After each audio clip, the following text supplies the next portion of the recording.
Top quality और consistent performance के लिए सिर्फ सिल्वर पंप नाम याद रखना। ದೆಹಲಿ ಹೈಕೋರ್ಟ್ ನ್ಯಾಯಮೂರ್ತಿ ಯಶವಂತ್ ವರ್ಮಾ ಅವರ ಮನೆಯಲ್ಲಿತ್ತು ಎನ್ನಲಾದ ಸುಟ್ಟು ನೋಟುಗಳ ಕಂತೆ ಕುರಿತು ಈಗ ತನಿಖೆ ಆರಂಭವಾಗಿದೆ. ಈ ಸಂಬಂಧ ದೆಹಲಿಯ ಹಿರಿಯ ಐಪಿಎಸ್ ಅಧಿಕಾರಿ ಡಿಸಿಪಿ ದೇವೇಶ್ ಕುಮಾರ್ ಮಹಲಾ ತನಿಖೆ ಆರಂಭಿಸಿದ್ದಾರೆ.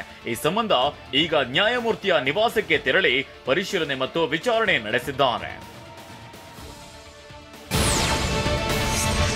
ದಿಢೀರನೆ ಹಿರಿಯ ಬಿಜೆಪಿ ನಾಯಕ ಬಸನಗೌಡ ಪಾಟೀಲ್ ಯತ್ನಾಳ್ ಅವರನ್ನ ಪಕ್ಷದಿಂದ ಉಚ್ಚಾಟನೆ ಮಾಡಿದ ಬೆನ್ನಲ್ಲೇ ನವದೆಹಲಿಯಲ್ಲಿ ಬಿಜೆಪಿ ಅಧ್ಯಕ್ಷ ಜೆಪಿ ನಡ್ಡಾ ಸಭೆ ನಡೆಸಿದ್ದಾರೆ.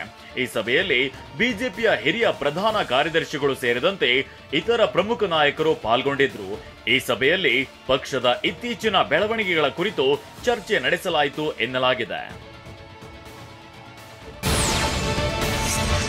ಬಿಹಾರ ಚುನಾವಣೆಗೆ ತಯಾರಿ ಆರಂಭಿಸಿರುವ ಕಾಂಗ್ರೆಸ್ ಪಕ್ಷ ರಾಜ್ಯಾದ್ಯಂತ ಈಗ ಸಭೆ ಸಮಾರಂಭ ಹಾಗೂ ಜಾಥಾಗಳನ್ನ ನಡೆಸುತ್ತಿದೆ. ಈ ಸಂಬಂಧ ಕಾಂಗ್ರೆಸ್ ನಾಯಕ ಕನ್ಹಯ್ಯ ಕುಮಾರ್ ಭೇಟಿ ನೀಡಿದ್ದ ದೇವಸ್ಥಾನವನ್ನ ಕೆಲ ಸ್ಥಳೀಯ ಯುವಕರು ಗಂಗಾ ಜಲದಿಂದ ಶುದ್ಧಿಗೊಳಿಸಿದ್ದಾರೆ. ಈ ಘಟನೆ ಬಿಹಾರದ ಸಹರ್ಸಾ ಜಿಲ್ಲೆಯಲ್ಲಿ ನಡೆದಿದ್ದು ವ್ಯಾಪಕ ಟೀಕೆಗೆ ಗುರಿಯಾಗಿದೆ.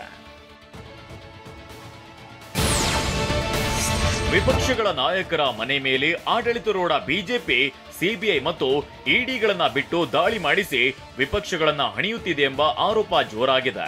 ಈ ನಡುವೆ ಕಾಂಗ್ರೆಸ್ನ ನಾಯಕ ಹಾಗೂ ಛತ್ತೀಸ್ಗಢದ ಮಾಜಿ ಮುಖ್ಯಮಂತ್ರಿ ಭೂಪೇಶ್ ಬಘೇಲ್ ಮನೆ ಮೇಲೆ ಸಿಬಿಐ ದಾಳಿ ನಡೆಸಿದೆ. ಸುಮಾರು 14 ಗಂಟೆಗಳ ಕಾಲ ಬಘೇಲ್ ಮನೆಯಲ್ಲಿದ್ದ ಅಧಿಕಾರಿಗಳು ಬಿಟ್ಟು ಬಿಡದೆ ವಿಚಾರಣೆ ನಡೆಸಿದ್ದಾರೆ ಎನ್ನಲಾಗಿದೆ.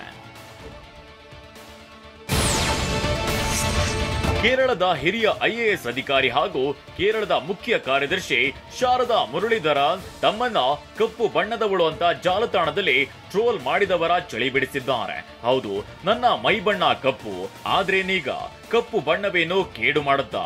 ನನ್ನ ಮೈಬಣ್ಣದ ಬಗ್ಗೆ ನನಗೆ ಹೆಮ್ಮೆ ಇದೆ ಅಂತ ತಿರುಗೇಟನ್ನ ನೀಡಿದ್ದಾರೆ. ಗುವಾಹಟಿ ಸ್ಟೇಡಿಯಂನಲ್ಲಿ ನಡೆದ ಐಪಿಎಲ್ನ 6ನೇ ಪಂದ್ಯದಲ್ಲಿ ನಿನ್ನೆ ರಾಜಸ್ಥಾನ ವರ್ಸಸ್ ಕೋಲ್ಕತಾ ಸೆಣಸಾಡಿವೆ. ಐಪಿಎಲ್ ಮೊದಲ ಪಂದ್ಯ ಸೋತಿದ್ದ ಕೆಕೆಆರ್ ರಾಜಸ್ಥಾನದ ವಿರುದ್ಧ ಗೆಲ್ಲುವ ಮೂಲಕ ಪ್ರಥಮ ಜಯ ದಾಖಲಿಸಿದೆ. ಟಾಸ್ ಗೆದ್ದು ಫೀಲ್ಡಿಂಗ್ ಆಯ್ದುಕೊಂಡ ಕೋಲ್ಕತಾಗೆ ರಾಜಸ್ಥಾನ 152 ರನ್ಗಳ ಸುಲಭ ಗುರಿ ನೀಡಿತು. ಟಾರ್ಗೆಟ್ ಬೆನ್ನಟ್ಟಿದ ಕೋಲ್ಕತಾ ತಂಡ ಗೆಲುವು ದಾಖಲಿಸಿದ್ದು ರಾಜಸ್ಥಾನ ಸತತ 2ನೇ ಪಂದ್ಯ ಸೋತಿದೆ. ಟೀಂ ಇಂಡಿಯಾದ ಪೇಸ್ ಬೌಲರ್ ಮೊಹಮ್ಮದ್ ಶಮಿ ಕೋಟ್ಯಾಧಿಪತಿ.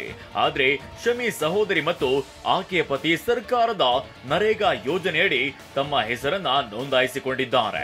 ಹಣ ಕೂಡ ಪಡೆದಿರುವ ದಾಖಲೆಗಳು ಇವೆ ಎನ್ನಲಾಗಿದೆ.